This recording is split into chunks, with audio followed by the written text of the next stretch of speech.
Railways. We all love a good railway, don't we? And in Minecraft, railways are surprisingly easy to build if you just want to get from point A to point B. But a lot of us enjoy a good railway that's a little bit bigger than your average a few rails and a powered piece and some redstone. So today I thought I'd put together a selection of railway designs to inspire you to build your own railways in your own worlds.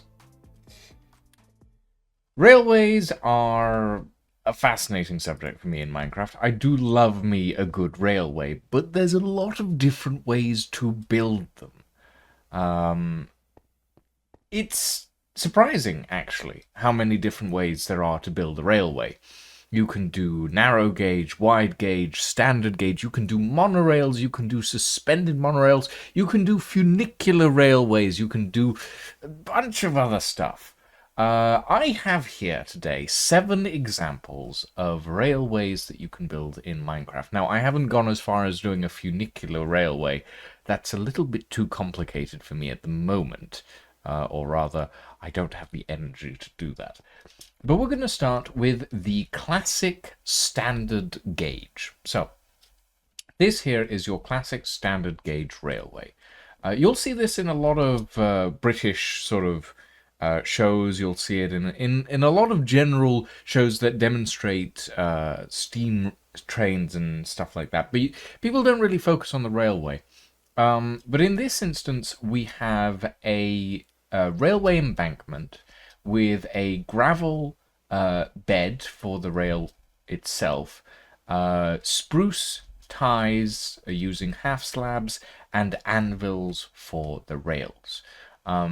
This sort of classic shape is what a lot of people see in like British countrysides, where you'll see all the different fields spreading out around, and then you'll see this sort of embankment style railway with this long track, not necessarily made of anvils in real life, but in Minecraft this is kind of one of the better ways, at least in my opinion, to do a railway. The only downside with anvils is that it leaves a bit of a gap between the rail ties, and you can't really use anything other than half slabs for them, unless you want the rails to feel a little too tall. But yeah, it's an interesting little style, an interesting little design, but it is very standard. It's very classic. It's very classic in its styles. Moving on to number 2, we have the Western Standard Gauge. I had a lot of fun building this one. I had a lot of fun putting this one together, actually.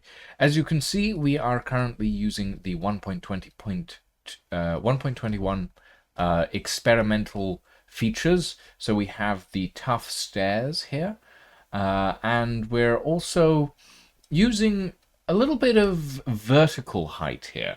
And now, a lot of railways are just rails, but obviously, when you're in a Western setting, one of the few things that immediately comes to mind are horses, cowboys, steam trains, and the early invention of the telegram. Apologies. The early invention of the telegraph lines. So here we have a rough example of what a telegraph line would look like. Now, obviously, we can't exactly do a swinging, suspended style. We don't have an actual wire or rope line that works that way in Minecraft. If I could, I would leash a pair of leads to 2 different fence gates and leave it at that.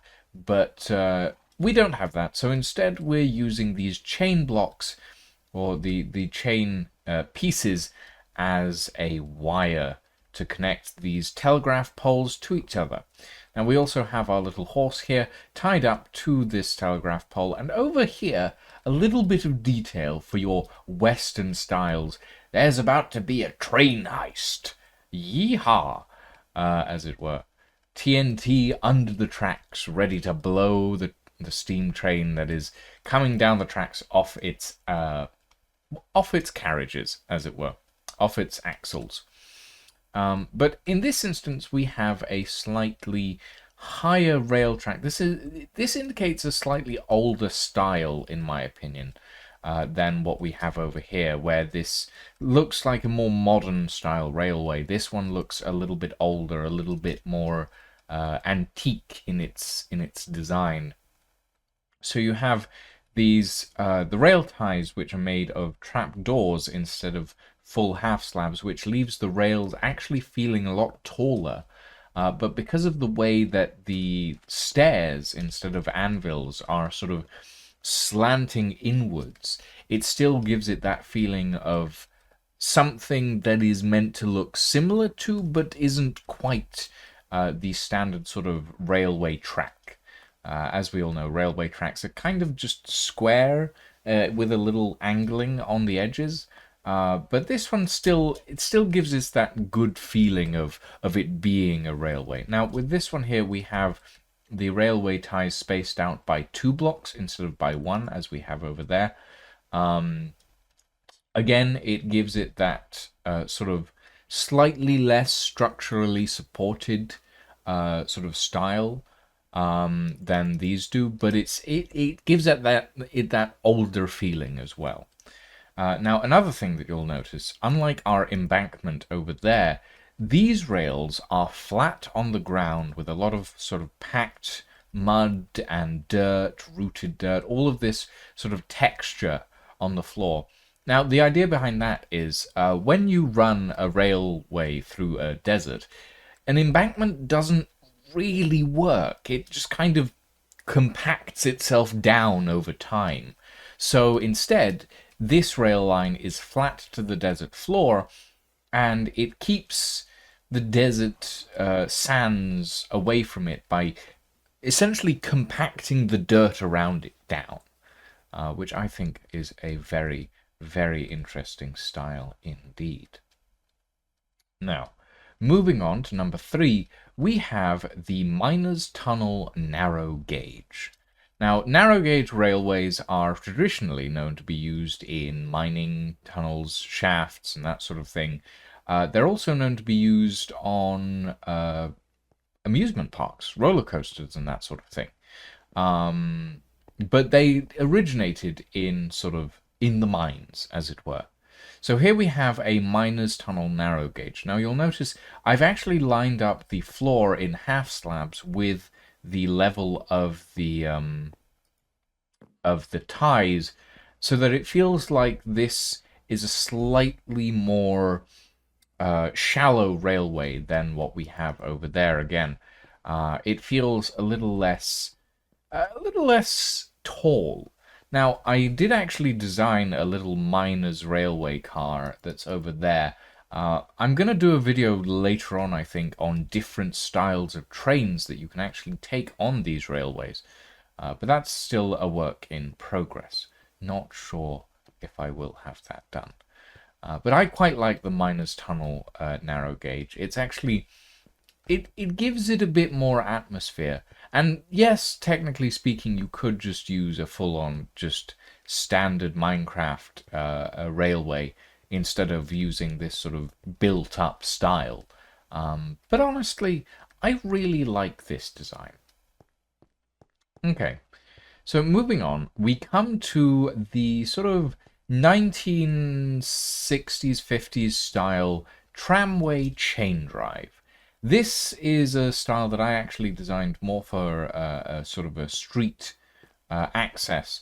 A lot of the trams that you see in old films were actually known as rope drive trams, that is what technically happened. You had a pulley system going along underneath the floor that sort of had, it wasn't quite this wide a gap, but there was a gap where the tram could actually have a clamp that would clamp onto the chain or rope that was running along the under the floor, and the tram would get pulled along by that train drive sort of system. Um, I call this one a chain drive tramway. I'm not sure its actual name. I can't quite recall it off the top of my head. But as you can see, we're also using the standard gauge railways here. It's still giving it that sort of antiquated feel. You could definitely switch this out for anvils or something similar and make it feel a little more modern, but I quite like this style. Obviously, this is just a few facades to give you the idea of what this entire system looks like. We also have these overhead lines, sort of electric lines, if you wanted to, for a later style of tram that uses this sort of electrical current instead of the chain drive that runs under the floor, which I quite like. And obviously, you can't really have electrical currents running under the floor in the middle of a street. Someone's going to get hurt. So obviously, you suspend them over the top, you anchor them into the buildings, etc., etc. And I quite like this style, this design. It's very fun. Moving on, we now have the modern narrow gauge. Now, you'll actually see this sort of thing in a lot of modern cities, the modern trams, or alternatively, subway systems. A lot of subway systems and trams actually don't use narrow gauge, but in Minecraft, it actually feels a little more encompassing. It feels a little more modern to have the narrow gauge rails instead of the standard gauge, which is very wide in sort of like cityscapes and modern styles. Which, yeah, I don't know. Obviously, with the modern styles, we don't have any of the rail ties, and you'll see this in a lot of cities as well. They don't have rail ties anymore. They are quite literally just embedded into the asphalt and then cleared around so that the rails can be accessed by the trams and trains that go over them.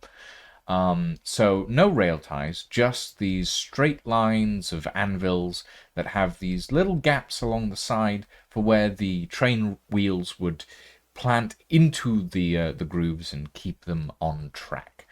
We also have this line of sort of electrified cabling that goes over the top, again using these chain blocks and the lodestones to be a little sort of receptive port that keeps the train suspended, or the chain suspended on these posts. Alternatively, what you can do is actually have these narrow gauge railways to the side of the actual segment, and have these posts only be on one side with the chains coming off on the edge instead of doing this sort of central design. But I like my my styles to be a little more centralized, visually speaking. So yeah, I don't like doing even numbers of blocks when it comes to a center line. Never have. Don't know why. But yeah, so modern narrow gauge, quite fun. You could run quite a few different trams along those. It's fun. Now over here we have the Grimdark wide gauge. Now wide gauge rail lines are usually designed with the intention of massive trains going along. And this one in particular is designed for going along the nether. We have these, instead of either the tough, the polished tough stairs or the anvils, we have these sort of deep slate tile stairs, which, while they don't necessarily make for the best rails, they do have a much nicer sort of smooth repeating texture that doesn't have any sort of blockiness to it, which I think is quite good for a set of rails. We also have this sort of third rail in the middle made of anvils. You can imagine it being electrified to keep the train running and that sort of thing. But this design, as I said, designed to sort of go in the nether, very contrasty. You have all of this sort of dark stone and all of this sort of greys and blacks and dark blues. But then you also have these rail ties which are made of bone. Very, very sort of grimdark, very, very dark styles. But it doesn't the brightness of the white doesn't actually make it any lighter. It just sort of cements that darkness in this rail line. And I would imagine some sort of massive nether train trundling along this track. I can imagine that being pretty cool, actually.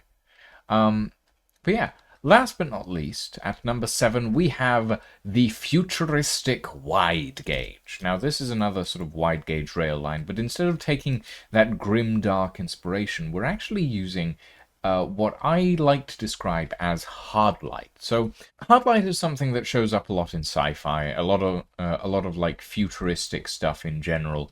It's the idea that you can turn holograms into pure energy and matter and actually be able to walk around on a hologram and stuff like that. You see it a lot in Star Trek and stuff like that.